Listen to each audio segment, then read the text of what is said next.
Good morning everyone, কেমন আছো সবাই? আশা করি সবাই খুব ভালো আছো, আমিও ভালো আছি। Welcome to Suri's blog. এখন দেখো সকাল সকাল একদম ব্রেকফাস্টের প্রিপারেশন হচ্ছে। তো মা এখানে ব্রেড নিয়ে এসছে, এখন ওটাকে টোস্ট করছি, করে তারপরে কালকে একটা নতুন জিনিস এনেছি সেটা দিয়ে খাওয়া হবে।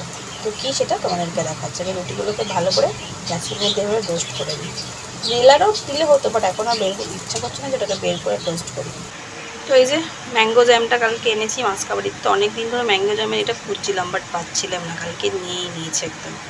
আর আছে হচ্ছে এখানে ব্রেকফাস্ট হচ্ছে রসগোল্লা, সবার খাওয়া হয়ে গেছে, আমিও খেয়েছি দুটো।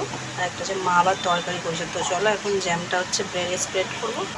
তো ব্রেকফাস্ট করার পর এখন রেডি হয়ে নিচ্ছি। তো যাবো হচ্ছে মাকে নিয়ে একটু ব্যাংকে। আর যে কাজটা আজ 2 সপ্তাহ ধরে পেন্ডিং করেছে, এই যে আমার বাবিনের ইমিউনিটি বুস্টার ভ্যাকসিনের কনফার্মেশনটা করার, তো সেটাও যাবো হচ্ছে করতে। তো এখন ঘড়িতে বাজছে হচ্ছে 12টা 15। আর বাইরে যে ঠাটা পোড়া রোদ দেখে আমার মানে সকাল থেকে আজকে বাবিনের স্কুল ছুটি ছিল, যেহেতু ওদের স্কুলে আর কি এইচএসের টেস্টের আর কি সিট পড়েছে, সেজন্য একদিন গ্যাপ দিয়ে স্কুল হচ্ছে। তো আজকে অনেকটাই বেলা করে উঠেছিল, উঠে 8:30 নাগাদ। তো তারপরেই নড়ে চড়ে কাজবাজ করে এই 11:30 সময় ব্রেকফাস্ট করলাম। তো চলো এখন করে অনেক বকর করে ফেলেছি, মা ওদিকে রেখে চলে যাবে।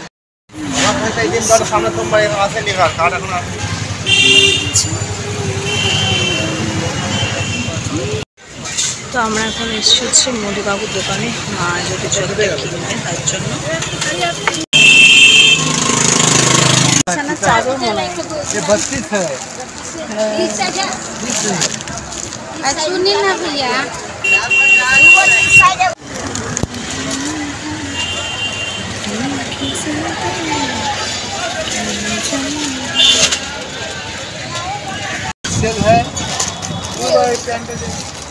চলো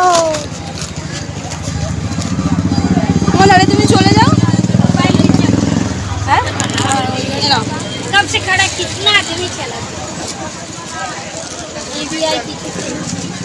ধরেছি। চলো আমি তাহলে যাচ্ছি। হ্যাঁ তো মা বাড়ি চলে গেল, আমি চলে যাচ্ছি, আর আমি যাচ্ছি।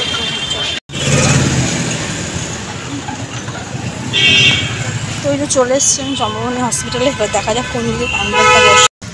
তো জাস্ট 2 মিনিটেরও কাজ ছিল না, এই জিজ্ঞেস করলাম করে বেড়ে ভেতরে দিকে ওনারা বসে। তো ওখানে যেহেতু ফোন অ্যালাউনের জন্য ভিডিও করতে পারলাম না। তো এই বছর হবে না, 2026 বাবিনের বার্থডে কমপ্লিট হবে, তার 1-2 মাস পরে সব ভ্যাকসিনেশন ডেটটা নিয়ে যেতে হবে। শান্তি যেন কনফার্ম হয়ে গেলাম, ব্যাস চলো বাড়ির দিকে যাই। তো যখন আমি বেরিয়েছিলাম বাড়ি থেকে তখন বাজছিল হচ্ছে 12টা, আর এখন বাজে হচ্ছে ঘড়িতে 2:20। ভাই মানে একটা ছোট ছোট কাজের জন্য এখন এত সময় লাগে। ব্যাংকে তো বেসিক্যালি মানে ব্যাংকে ম্যানেজার থেকে স্টাফরা এমন মনে করে কোনো কিছুতে মনে হয় বাবার ঘর থেকে টাকাই না আমাদেরকে দিচ্ছে, এরকম একটা ব্যাপার। তো যাই হোক, এসবিআই ব্যাংকে যাদের যাদের অ্যাকাউন্ট আছে তারা জানোই কি করে ওরা। তো চলো এখন ফ্রেশ ট্রেশ হবো, সিদ্ধ ভাত বসাবো, মাছ ছেলে খাবো, আর টানা একটা ঘুম দেবো। Good evening everyone. তো আজকে যেহেতু বুধবার, বাবিনের কার্ড ক্লাস জানো তোমার সবাই, তখন রেডি হয়ে নিয়েছি। মার ছেলে 6:30 বেজে গেছে অলরেডি। চলো এখন বেরোই। আর গরমে ঘামে অবস্থা খারাপ হয়ে যাচ্ছে। আর ওদের যে জানো যাদের বাচ্চারা ক্যারাটে করে তাদের ড্রেসটা আর কি, আমার চুলটা দেখো আজকে আমি বেনি করেছি, মানে প্রায় এখন বেনি করি এই গরমের জন্য। চলো বেরোই, প্রচণ্ড গরম লাগছে সুচ্ছার করে। হ্যাঁ বসো, বাইরে বসতে পারবে না যা গরম। বটলটা ধরো, আমি এটা দিয়ে আসি, কার্ডটা দিয়ে আসি।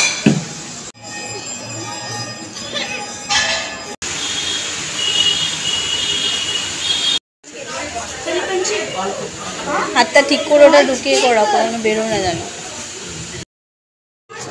ওই যে ব্যাগ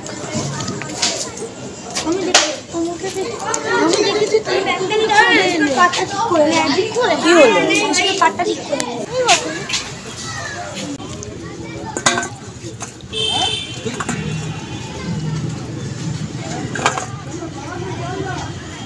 দেখি 2টো 300 হয় কি দেখি।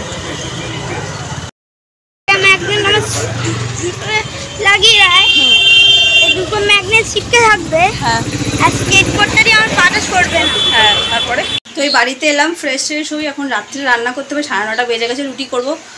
আর বর ফোন করে বললাম আমি পনির নিয়ে যাচ্ছি, চিলি পনির বানাবে। তো তার জন্য আমি একটু বাজারও করলাম, নিলাম হচ্ছে ক্যাপসিকাম নিলাম, ঢ্যাঁড়স নিলাম, পটল নিলাম, পেঁপে নিলাম, কাঁচা লঙ্কা নিলাম। তখন ফ্রেশ হয়ে চট করে রান্না করে যেতে হবে।